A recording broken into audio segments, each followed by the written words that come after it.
दोस्तों वीडियो को लाइक करें, कमेंट, शेयर करके सपोर्ट करें। अगर आप इस चैनल पर पहली बार आए हुए हैं, सब्सक्राइब जरूर कीजिए और साइड में दिए हुए घंटी के आइकॉन पर क्लिक कीजिए। धन्यवाद।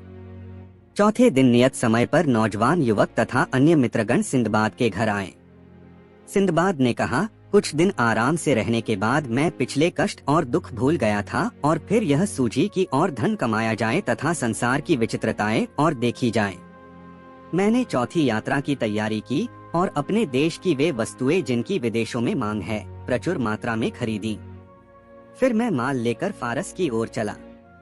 वहाँ के कई नगरों में व्यापार करता हुआ मैं एक बंदरगाह पर पहुँचा और व्यापार किया। एक दिन हमारा जहाज तूफान में फंस गया। कप्तान ने जहाज को संभालने का बहुत प्रयत्न किया किंतु संभाल न सका। जहाज समुद्र की तह से ऊपर उठी पानी में डूबी एक चट्टान से टकराकर चूर चूर हो गया। कई लोग तो वहीं डूब गए किंतु मैं और कुछ अन्य व्यापारी टूटे तख्तों के सहारे किसी प्रकार तट पर आ लगे। हम लोग एक द्वीप में आ गए थे। इधर उधर घूमकर हम लोगों ने वृक्षों के फल तोड़ तोड़ कर खाए और अपनी भूख मिटाई। फिर हम समुद्र तट पर आकर लेट गए और अपने दुर्भाग्य को कोसने लगे। किंतु इससे क्या होना था, हमें नींद आ गई और रात भर गहरी नींद में सोते रहे। सवेरे उठकर फिर द्वीप में घूमने और फल आदि इकट्ठा करने लगे। अचानक काले रंग के आदमियों की एक बड़ी भीड़ ने हमें घेर लिया। उन्होंने हमारे गले में रस्सियां बांध दी और भेड़बकरियों की भांति हमें हाँक हाँकर बहुत दूर पर बसे अपने गांव में ले गए। फिर उन्होंने हमारे सामने एक खाद्य पदार्थ रखकर इशारे से कहा कि इसे खाओ। मेरे साथियों ने बगैर कुछ सोचे समझे उसे पेट भर खाया और तुरंत ही नशे में मतवाले हो गए। मैंने वह चीज बहुत कम खाई और काले लोगों की हरकतों को ध्यान से देखने लगा।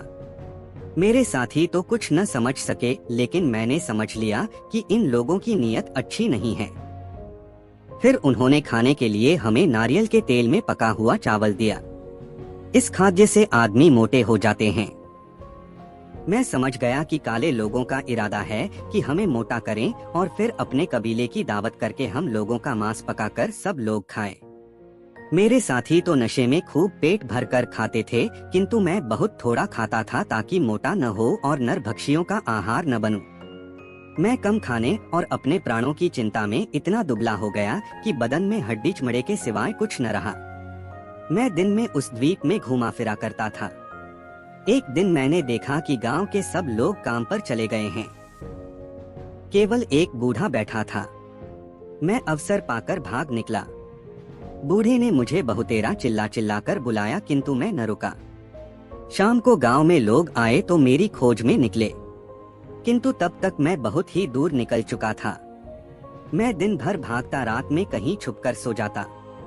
रास्ते में फल आदि से भूख मिटाता या नारियल तोड़कर उसका पानी पी लेता, जिससे भूख और प्यास दोनों शांत होती थी। 8वें दिन मैं समुद्र के तट पर पहुंचा। वहां देखा कि मेरी तरह के बहुत से श्वेत वर्ण मनुष्य काली मिर्च इकट्ठी कर रहे हैं, क्योंकि वहां काली मिर्च बहुत पैदा होती थी। उन्हें देखकर मुझे बड़ी प्रसन्नता हुई और मैं उनके पास पहुंच गया। वे भी चारों ओर जमा हो गए और अरबी भाषा में मुझसे पूछने लगे कि तुम कहां से आ रहे हो। मैं अरबी बोली सुनकर और भी हर्षित हुआ और मैंने विस्तार से उन्हें बताया कि जहाज टूटने पर हम लोग द्वीप के किसी अन्य तट पर लगे, जहां से हमें बहुत से श्याम वर्ण लोग पकड़ कर ले गए। उन लोगों को यह सुनकर बड़ा आश्चर्य हुआ। वे बोले, अरे वे लोग नरभक्षी हैं, तुम्हें उन्होंने छोड़ कैसे दिया। मैंने उन्हें आगे का हाल बताया कि किस प्रकार कम खाकर और मौका पाकर भागकर मैंने जान बचाई। उन लोगों को मेरे जीते जागते बच निकलने पर अति आश्चर्य और प्रसन्नता हुई। जब तक उनका काम पूरा न हुआ मैं उनके साथ मिलकर काम करता रहा। फिर वे लोग मुझे अपने साथ जहाज पर लेकर अपने देश आए और अपने बादशाह के सामने मुझे यह कहकर पेश किया कि यह व्यक्ति नरभक्षियों के चंगुल से सही सलामत निकल आया है। बादशाह को जब मैंने अपना पूरा हाल सुनाया तो उसे भी सुनकर बड़ा आश्चर्य और प्रसन्नता हुई। वह बादशाह बड़ा दयालु प्रकृति का था। उसने मुझे पहनने के लिए वस्त्र तथा अन्य सुख सुविधाएं दी। बादशाह के कब्जे में जो द्वीप था वह बहुत बड़ा और धन धान्य से पूर्ण था। वहाँ के व्यापारी अन्य देशों में अपने यहाँ की चीजें ले जाते थे और बाहर के कई व्यापारी भी आते थे। मुझे आशा होने लगी कि किसी दिन मैं अपने देश पहुंच जाऊंगा। बादशाह मुझ पर बड़ा कृपालु था। उसने मुझे अपना दरबारी बना लिया। लोग मुझे देखकर ऐसा बर्ताव करने लगे जैसे मैं उनके देश का निवासी हूँ। मुझे यह देखकर आश्चर्य हुआ कि वहाँ लोग बगैर जीनलगाम ही घोड़ों पर सवार होते थे। यहाँ तक कि बादशाह भी घोड़े की नंगी पीठ पर सवारी करता था।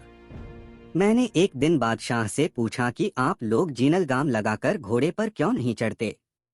उसने कहा, जीन लगाम क्या होती है। उसने यह भी कहा कि मैं उसके लिए ये चीजें बना दूं। मैंने एक नमूना बनाकर लकड़ी के कारीगर को दिया। उसने मेरे नमूने के अनुसार जीन बना दी। मैंने उसे चमड़े से मढ़वाया और उस पर अतलस और कमरख्वाब का आवरण चढ़ाया। एक लोहार से रकाबे बनाने को कहा और लगाम का सामान भी बनवाया।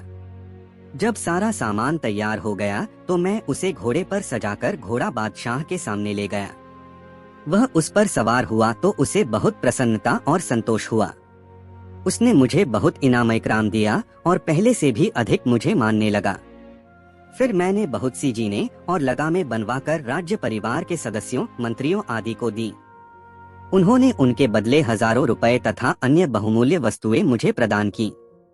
राज दरबार में मेरा मान बढ़ा तो नगरवासी भी मेरा बहुत सम्मान करने लगे।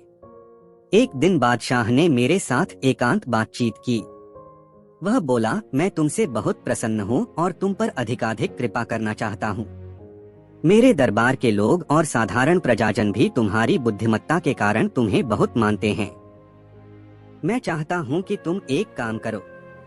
मुझे पूर्ण विश्वास है कि जो मैं कहूँगा तुम उससे इनकार नहीं करोगे। मैंने कहा, आप जो भी आज्ञा करेंगे वह मेरे हित में होगी, क्योंकि आपकी मुझ पर कृपा रहती है। मैं क्यों आपकी आज्ञा का उल्लंघन करूंगा। उसने कहा, मैं चाहता हूं कि तुम स्थायी रूप से यहाँ बस जाओ और अपने देश जाने का विचार छोड़ दो।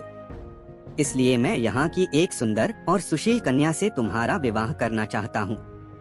मैंने सहर्ष इसे स्वीकार किया। उसने एक अत्यंत रूपवती और गुणवती नव यौवना से मेरा विवाह करा दिया।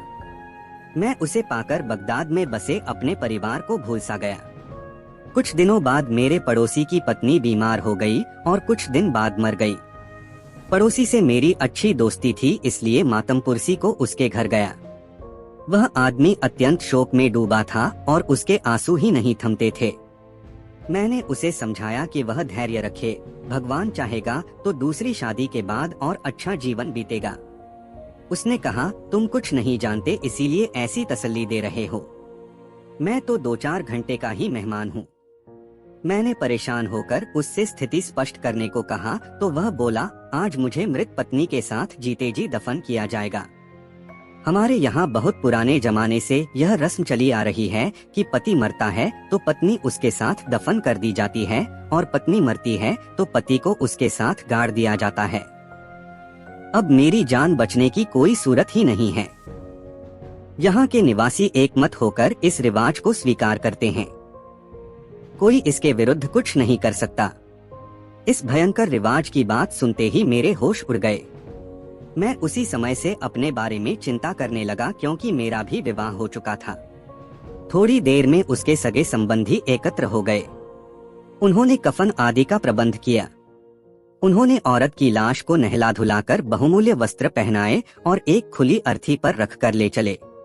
उसका पति भी शोक सूचक वस्त्र पहने रोता पीटता उनके पीछे चला। सब लोग एक बड़े पहाड़ पर पहुँचे। वहाँ पर उन्होंने एक बड़ी चट्टान हटाई तो उसके नीचे बड़ा गहरा और अंधेरा गड्ढा दिखाई दिया।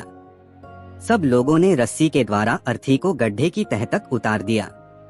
उसके बाद मृत स्त्री के पति को भी गड्ढे में उतार दिया। उन्होंने उसके साथ 7 रोटियां और जल से भरा पात्र भी रख दिया और उसे उतारने के बाद गड्ढे का मुंह चट्टान से बंद कर दिया। वह पहाड़ बहुत लंबा चौड़ा था। उसके दूसरी ओर समुद्र था और उस ओर का क्षेत्र दुर्गम और निर्जन था। चट्टान को यथावत रखकर और पति पत्नी के लिए शोक करके सब लोग वापस हुए। मैं बहुत ही डर गया था और सोचता था कि ऐसी अमानुषिक रीति जो दुनिया के किसी देश में नहीं है, यहाँ क्यों मानी जाती है। किंतु जिससे भी बात करता वह इस रिवाज का समर्थन करता और मेरी बात को गलत कहता था। यहाँ तक कि जब मैंने बादशाह से बात की तो उसने कहा, सिंदबाद, यह हमारे बुजुर्गों की बहुत पुरानी चलाई गई रस्म है। मैं अगर चाहूँ भी तो इसे रोक नहीं सकता। यह रस्म मुझ पर भी लागू होती है। भगवान न करे अगर रानी का देहांत हो जाए तो मुझे भी उसके साथ जीते जी दफन कर दिया जाएगा। मैंने पूछा कि यह रस्म क्या उन अन्य देशवासियों पर भी लागू होती है जो यहाँ पर रहने लगे हैं। बादशाह मुस्कुराने लगा और बोला, यह रस्म देशी विदेशी सबके लिए है। इससे कोई व्यक्ति बाहर नहीं समझा जाता। इसके बाद मैं बहुत घबराया रहने लगा। मैं बराबर सोचता था कि कहीं मेरी पत्नी मर गई तो मुझे भी ऐसी भयानक मौत मरना पड़ेगा। मैं इसीलिए अपनी पत्नी के स्वास्थ्य की बहुत देखभाल करने लगा, किंतु ईश्वर की इच्छा कौन टाल सकता है। कुछ समय के बाद मेरी पत्नी सख्त बीमार हुई और कुछ दिनों में काल कवलित हो गई। मुझ पर दुख का पहाड़ टूट पड़ा। मैं सर पीटता था और कहता था कि मैं बेकार ही उस द्वीप से भागा। इस प्रकार जीते जी गाड़े जाने से कहीं अच्छा था कि नरभक्षी मुझे मारकर खा जाते। इतने में बादशाह अपने दरबारियों और सेवकों के साथ मेरे घर आया। नगर के अन्य प्रतिष्ठित व्यक्ति भी वहां एकत्र हो गए और उसे अर्थी पर रखकर लोग ले चले और उनके पीछे मैं भी रोता पीटता आंसू बहाता चला। दफन के पहाड़ पर पहुंचकर मैंने एक बार फिर अपने प्राण बचाने का प्रयत्न किया। मैंने बादशाह से कहा, स्वामी, मैं तो यहाँ का रहने वाला नहीं हूँ। मुझे यह कठोरतम दंड क्यों दिया जा रहा है? मुझ पर दया करके मुझे जीवन प्रदान कर दीजिए। मैं अकेला भी नहीं हूँ, मेरे देश में स्त्री बच्चे मौजूद हैं। उनका ख्याल करके मुझे छोड़ दीजिए। मैंने 1000 फरियाद की, किंतु बादशाह या अन्य किसी व्यक्ति को मुझ पर दया न आई।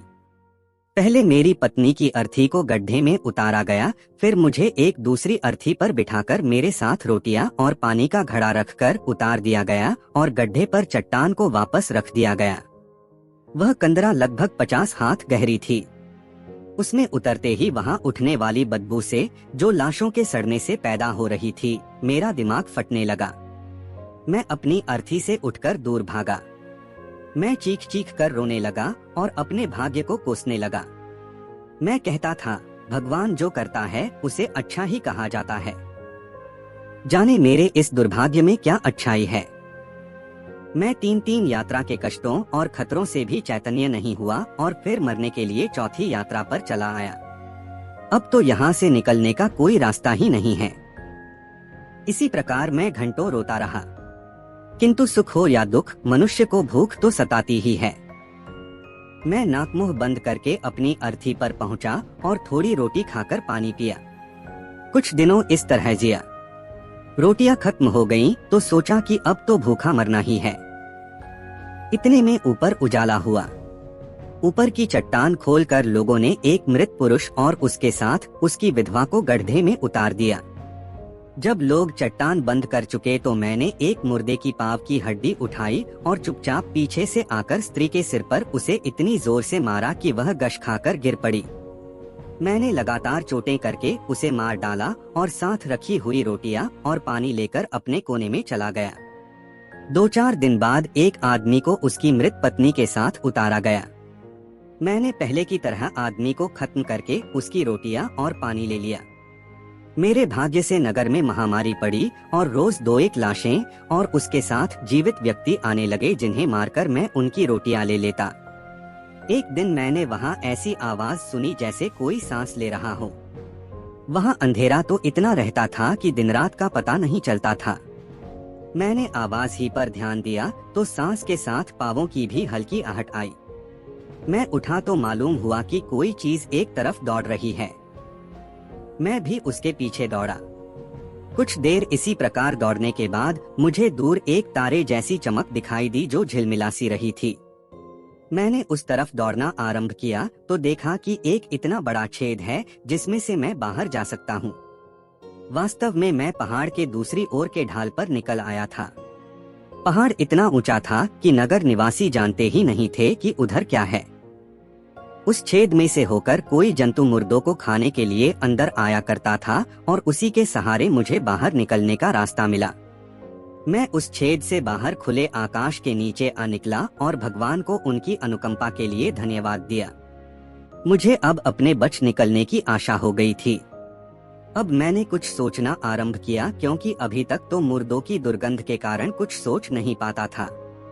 थोड़ा थोड़ा भोजन करके मैंने इतने दिन तक किसी प्रकार अपने को जीवित रखा था। मैं एक बार फिर जी कड़ा करके उस मुर्दों की गुफा में घुस गया। बहुत से मुर्दों के साथ बहुमूल्य रत्न भूषण आदि रख दिए जाते थे। मैंने टटोल कर अंदाज से बहुत से हीरे जवाहरात इकट्ठे किए। मुर्दों के कफनों ही में उनकी अर्थियों की रस्सियों से हीरे जवाहरात की कई गठरियां बांधी और एक एक करके उन्हें बाहर ले आया, जहां से सामने समुद्र दिखाई देता था। मैंने समुद्र तट पर 2-3 दिन फल फूल खाकर बिताए। चौथे दिन मैंने तट के पास से एक जहाज गुजरता देखा। मैंने पगड़ी खोलकर उसे हवा में उड़ाते हुए खूब चिल्लाकर आवाजें दी। जहाज के कप्तान ने मुझे देख लिया। उसने जहाज रोककर एक नाव मुझे लेने को भेजी। नाविक लोग मुझसे पूछने लगे कि तुम इस निर्जन स्थान पर कैसे आए। मैंने उन्हें पूरा वृत्तांत सुनाने के बजाय कह दिया कि 2 दिन पहले हमारा जहाज डूब गया था। मेरे सभी साथी भी डूब गए, सिर्फ मैं कुछ तख्तों के सहारे अपनी जान और कुछ सामान बचा लाया। वे लोग मुझे गठरियों समेत जहाज पर ले गए। जहाज पर कप्तान से भी मैंने यही बात कही और उसकी कृपा के बदले उसे कुछ रत्न देने लगा, किंतु उसने लेने से इनकार कर दिया। हम वहां से चलकर कई द्वीपों में गए। हम सरान द्वीप से 10 दिन की राह पर स्थित नील द्वीप गए। वहां से हम कली द्वीप पहुंचे, जहां शीशे की खाने हैं और हिंदुस्तान की कई वस्तुएं ईख, कपूर आदि भी होती हैं। कली द्वीप बहुत बड़ा है और वहां व्यापार बहुत होता है। हम लोग अपनी चीजें खरीदते बेचते कुछ समय के बाद बसरा पहुंचे, जहां से मैं बगदाद आ गया। मुझे असीमित धन मिला था। मैंने कई मस्जिदें आदि बनवाई और आनंद पूर्वक रहने लगा। यह कहकर सिंदबाद ने नौजवान युवक को 400 दीनारे और दी और दूसरे रोज भी आने को कहा। अगले दिन सब लोग फिर एकत्र हुए और भोजनोपरांत सिंदबाद ने अपनी 5वीं यात्रा का वर्णन शुरू किया। दोस्तों, आगे की कहानी अगले भाग में सुनेंगे। दोस्तों, वीडियो को लाइक करें, कमेंट शेयर करके सपोर्ट करें। अगर आप इस चैनल पर पहली बार आए हुए हैं, सब्सक्राइब जरूर कीजिए और साइड में दिए हुए घंटी के आइकॉन पर क्लिक कीजिए। धन्यवाद।